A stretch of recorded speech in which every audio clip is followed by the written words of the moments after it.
येवला मतदारसंघातून राष्ट्रवादीचे उमेदवार छगन भुजबळ विजयी झाले आणि त्यांनी राष्ट्रवादी काँग्रेस शरदचंद्र पवार पक्षाचे उमेदवार माणिकराव शिंदे यांचा 26,080 मतांनी पराभव केला। सलग 5व्यांदा छगन भुजबळ येवल्यामधून विजयी झाले। छगन भुजबळांना 1,34,411 मतं मिळाली आणि माणिकराव शिंदे यांना 1,08,331 मतं मिळाली।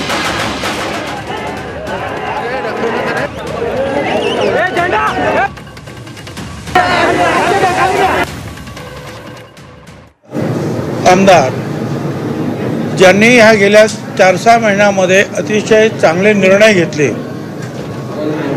आणि त्याचा परिणाम जो आहे आज महाराष्ट्रातल्या या निवडणुकीमध्ये दिसून येतो आहे। ही संपूर्ण निवडणूक जी आहे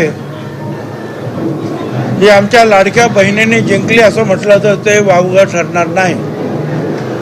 त्यामुळे त्यांचं सुद्धा मी त्यांचे आभार मानतो मनापासून।